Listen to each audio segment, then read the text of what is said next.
अस्सलाम वालेकुम, welcome back video study YouTube channel. तो गाइस आज मैं आपके साथ शेयर करूंगी CS201 introduction to programming final term preparation 50+ MCQs for final term. तो अपडेटेड फाइल है फाइनल टर्म के लिए मोस्ट इम्पॉर्टेंट क्वेश्चन। तो सबसे पहले जो क्वेश्चन ऑब्जेक्टिव पार्ट है, सबसे पहले जो आपको MCQs क्वेश्चन आएगा, RAIT स्टैंड फॉर है redundant array of the inexpensive devices. तो ये इसका स्टैंड फॉर है, तो ये 100% करेक्ट है। इसके बाद है क्वेश्चन नंबर 2 है which of the following is an example of static memory allocation. तो यहाँ पे जो स्टैटिक मेमोरी एलोकेशन होती है वो एरे होता है। इसके बाद है लोकल, क्वेश्चन नंबर 3 है local variables are stored in an array card. तो लोकल वेरिएबल जो स्टोर्ड होते हैं उसको हम स्टैक कहते हैं। क्वेश्चन नंबर 4 है how many destructors are allowed in a class. तो जो डिस्ट्रक्टर होता है किसी भी क्लास के अंदर ओनली 1 होता है जो एलोकेट किया जा रहा होता है, अलाउड किया जा रहा होता है। इसके बाद क्वेश्चन नंबर 5 है which one of the following is not a possible state for pointer. तो पॉइंटर के लिए कौन सी स्टेट पॉसिबल नहीं होती? पॉइंट टू अ टाइप को पॉइंट करने वाली स्टेट पॉसिबल नहीं होती। इसके बाद है आई प्लस और equal to is equivalent to I is equal I plus two. ये इस तरह से भी राइट डाउन किया जा सकता है, तो ये 100% करेक्ट है। इसके बाद क्वेश्चन नंबर 7 है to get the memory address of the variable वो यूज़। हम मेमोरी का एड्रेस गेट करने के लिए कौन सा वेरिएबल यूज़ कर रहे होते हैं? तो एम्परसेंड जो रेफरेंस ऑपरेटर होता है उसको यूज़ कर रहे होते हैं। इसके बाद क्वेश्चन नंबर 8 है, क्वेश्चन नंबर 8 में है operators are the ones that require two operand on both sides of the operators. कहते हैं कि वो कौन सा ऑपरेटर है उसको दोनों साइड पे ऑपरेंट, जैसे ए प्लस बी है तो ए और बी हमारे क्या है ऑपरेंट, और प्लस जो है हमारा ऑपरेटर है। तो इसके लिए हम बाइनरी ऑपरेटर का इस्तेमाल कर रहे होते हैं। बाइनरी होते हैं, दोनों साइड पे आपको ऑपरेंट मिल रहे होते हैं। विच of the following, question number 9 है which of the following is default mode of the file opening while using the offstream class। तो iOS स्कोप रेजोल्यूशन आउट, तो ये ओपनिंग फाइल को ओपन करने के लिए डिफॉल्ट मोड होता है। इसके बाद क्वेश्चन नंबर 10 है which of the following is a correct definition of the stream. तो स्ट्रीम को डिफाइन करने के लिए करेक्ट जो है it is an ordered sequence of the bytes है। इसके बाद क्वेश्चन नंबर 11 है and L is a parameterless dash. यहाँ से है क्वेश्चन नंबर 10। क्वेश्चन नंबर 11 है manipulators dash manipulators that insert the new lines beside the flashing the buffer. तो build in होती है, बिल्ड इन मैनिपुलेटर्स होते हैं जो इंसर्ट करते होते हैं न्यू लाइंस को फ्लैशिंग द बफर के अंदर। इसके बाद क्वेश्चन नंबर 12 है stream operators have heavily overloaded means. जो स्ट्रीम ऑपरेटर्स है वो हैवीली ओवरलोडेड मीन है that allow to handle int and correct data type only. तो ये फॉल्स है। उन्होंने कहा कि स्ट्रीम ऑपरेटर हैवीली बस ओवरलोडेड का मतलब ये है कि वो बस इंट और करेक्टर डाटा टाइप को ही अलाउ कर रहा होता है, तो ये इसका फॉल्स आंसर है। क्वेश्चन नंबर 13 है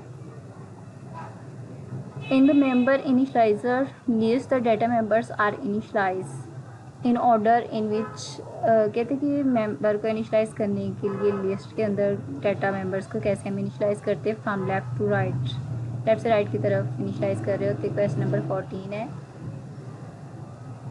what is the use of function call operator. Function call operator क्या होता है? ओवरलोडिंग द ऑब्जेक्ट को ओवरलोड करने के लिए इस्तेमाल किया जा रहा होता है। इसके बाद क्वेश्चन नंबर 15 है if text is a pointer of a type string then what will be the functionality of following string text is equal new string।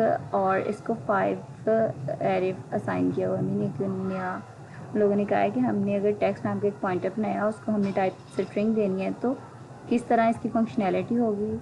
तो इसके लिए हम क्रिएट एरे करेंगे 5 ऑब्जेक्ट्स के लिए डायनामिकली, मतलब 5 उसको वैल्यू असाइन कर देंगे कि 0 से लेके वो 4 तक चलेगा एरे, क्योंकि 0 से इंडेक्सिंग होती है तो वो उसको डायनेमिकली पास कर देगा। तो ये इसका 100% करेक्ट है। इसके बाद क्वेश्चन नंबर 16 है which of the following concept is not associated with stream. तो स्ट्रीम के लिए टेम्पलेट्स जो होते हैं वो एसोसिएट नहीं होते।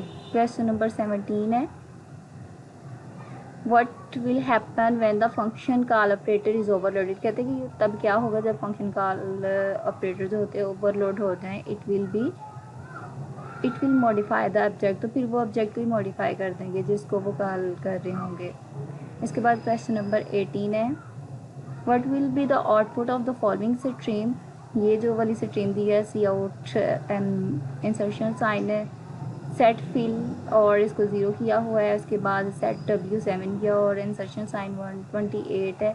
तो इसका जो आंसर होगा वो 00000128 होगा।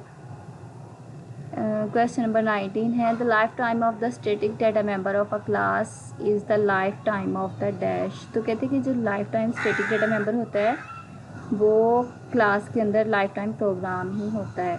इसके बाद क्वेश्चन नंबर 20 है identify the correct method of adding two string S1 and S2। S1 और S2 को ऐड करने के लिए हम S1 प्लस और S2 करेंगे तो ये इसका करेक्ट मेथड है। इसके बाद क्वेश्चन नंबर 21 है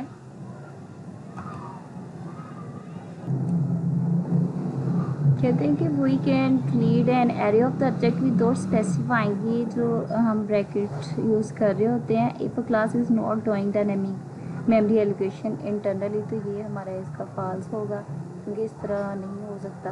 हम इस तरह विदाउट स्पेसिफाइंग ब्रेसिस के बगैर डायनेमिकली मेमोरी एलोकेशन नहीं कर सकते जब हम एरे के अंदर कोई भी वैल्यू पास कर रहे होते हैं डायनेमिकली। तो हमें ये वाली ब्रेसेस यूज़ करनी पड़ती है ब्रैकेट। इसके बाद क्वेश्चन नंबर 22 है class is the user defined data type होती है। क्लास यूज़र डिफाइंड में डाटा टाइप होती है। क्वेश्चन नंबर 23 है header file provide that so the program running on one operating system can run without an error on the other system. तो ये इसकी portability होती है जो प्रोग्राम को रन करने के लिए user the malloc functions take dash arguments। तो वन आर्गूमेंट ले रहा होता है जस्ट malloc functions। तो पेज नंबर 282 पे आप चेक भी कर सकते हैं। इसके बाद क्वेश्चन नंबर 25 है dash is use for input file और for reading from the file. तो इसके लिए हम सीक जी जो है फंक्शन उसका इस्तेमाल कर रहे होते हैं जब भी इनपुट फाइल को हमने रीडिंग करना होता है। इसके बाद क्वेश्चन नंबर 26 है to avoid dangling reference don't return. तो इसमें क्या होता है the reference of the local variables from the functions. तो डैंगलिंग पॉइंट में मीन अगर आपने कोई डाटा को उसको डिलीट भी कर दिया है किसी वेरिएबल्स को जब वो डैंगलिंग पॉइंट आ जाता है मतलब उसका जो रेफरेंस होगा वहाँ पर स्टिल रहेगा। क्वेश्चन नंबर 27 है what is the correct syntax of defining a structure name student. तो कहते हैं कि आपने बेस्ट जो तरीका है स्ट्रक्चर नेम स्टूडेंट का डिफाइन करने का यहाँ से वो बताना है। सबसे पहले हम यहाँ पे है स्ट्रक्चर देन स्टूडेंट और इसके कर्ली ब्रेसेस के अंदर हम वेरिएबल्स लिखेंगे और इसको कर्ली ब्रेसेस के अंदर क्लोज करेंगे देन हम सेमीकोलन लगा देंगे। तो ये इसका राइट वे है। इसके बाद क्वेश्चन नंबर 28 है for converting a void type pointer PTR into integer type the correct syntax क्या होता है। आपने बेसिस के अंदर इंट और स्टैटिक लगाना होता है देन PTR। तो ये इसका 100% करेक्ट आंसर है जो आपने इंटीजर वॉइड से इंटीजर टाइप के अंदर कन्वर्ट करना होता है किसी भी पॉइंटर को। इसके बाद क्वेश्चन नंबर 29 है to access the data members of the structure dash is use. तो आप डॉट ऑपरेटर का इस्तेमाल कर रहे हो तो जब आपने डाटा मेंबर्स को एक्सेस करना होता है। इसके बाद क्वेश्चन नंबर 30 है dash for parameters is also done for inline functioning. तो इनलाइन फंक्शनिंग के लिए हम ऑटोमेटिक टाइप चेकिंग का इस्तेमाल कर रहे होते हैं।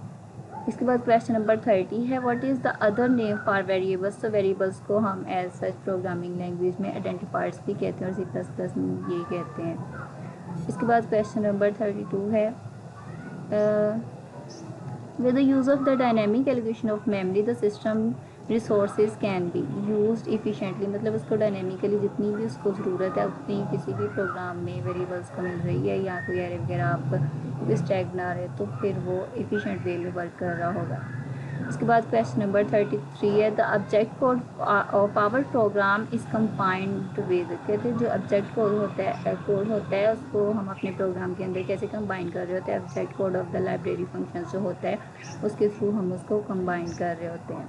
क्वेश्चन नंबर 34 है, which one of the following is use to perform bitwise exclusive or operator. तो उसके लिए हम ये जो पावर का साइन भी होता है उसको हम यूज़ कर रहे होते हैं।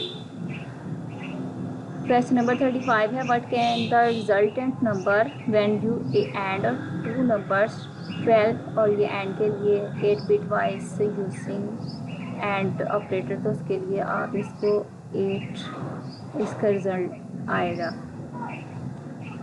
क्वेश्चन नंबर 36 है, which one is the correct example of a unary operator. तो minus unary operator, unary mean जिसका जस्ट वन ऑपरेंड होता है तो हम उसको यूनरी ऑपरेटर कहते हैं। तो माइनस साइन है द यूनरी ऑपरेटर है।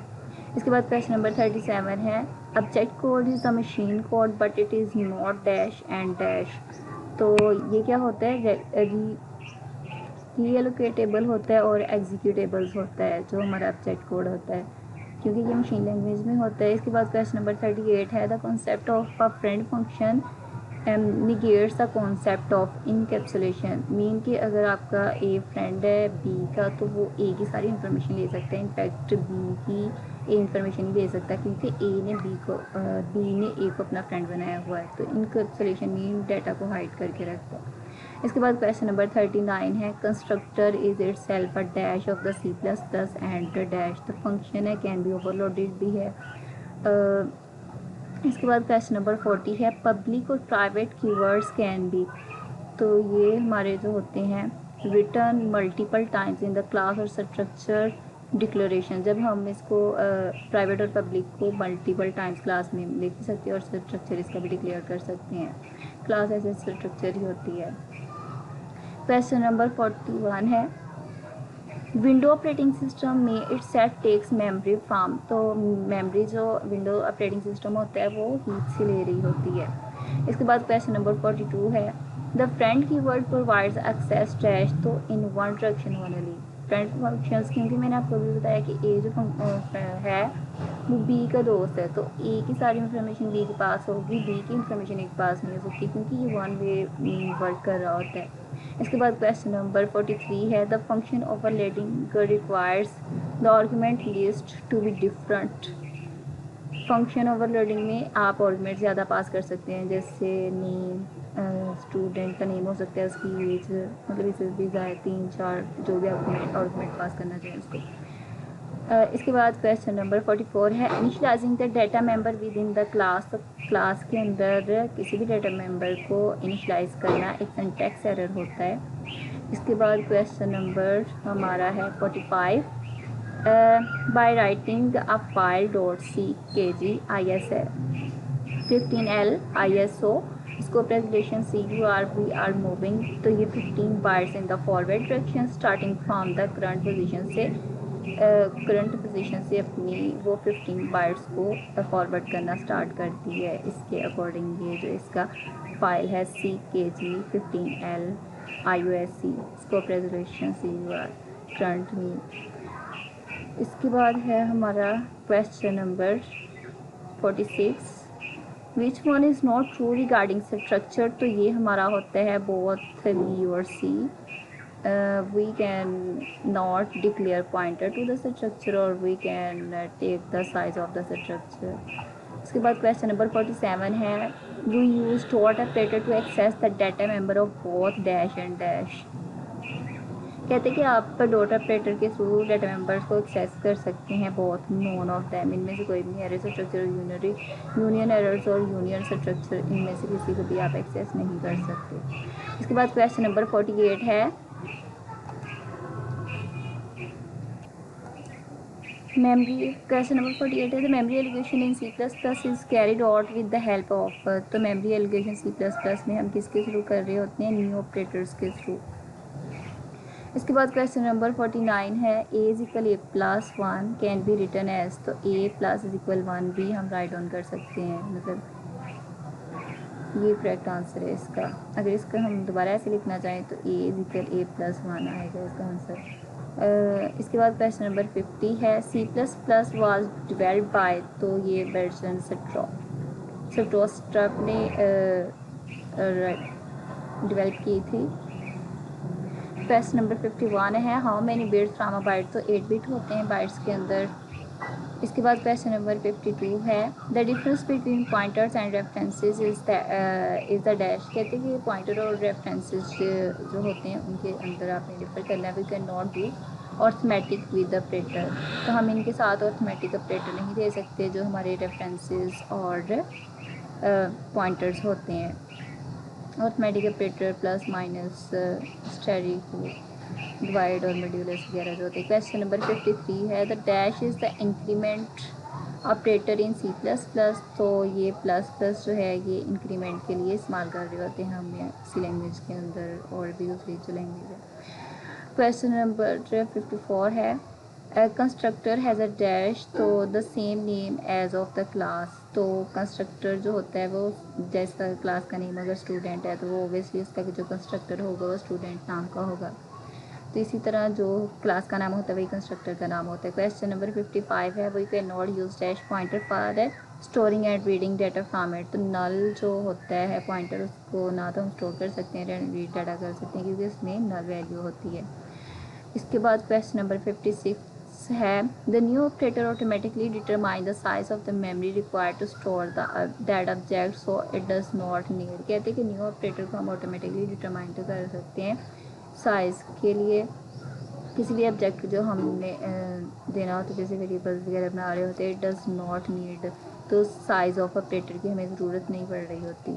तो इसके बाद क्वेश्चन नंबर 57 है this references to be a variable can be obtain by proceeding the identifier of a variable with, तो कहते हैं जो रेफरेंसेस हम वेरिएबल्स के थ्रू दे रहे होते हैं वो आइडेंटिफायर्स कर रहे होते हैं हमारे वेरिएबल्स को एज अ एम्परसेंट जो साइन है ये इस वाले साइन को हम एम्परसेंट साइंस कह रहे होते हैं। A class can be declared as a dash of other class, तो एक क्लास जो हो सकती है उसको हम फ्रेंड क्लास भी कंसीडर कर सकते हैं दूसरी क्लास की।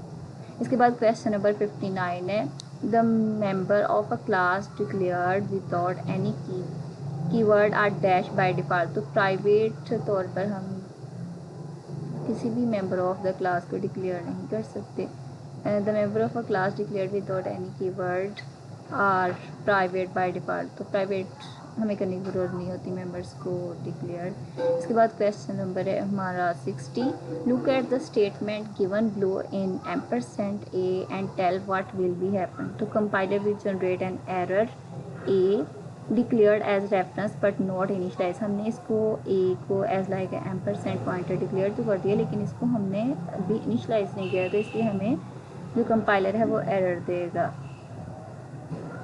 थैंक्स फॉर वॉचिंग, तो please like and subscribe my channel for latest update. Hope so ये वीडियो आपके लिए हेल्पफुल हो, तो ओके अल्लाह हाफिज़।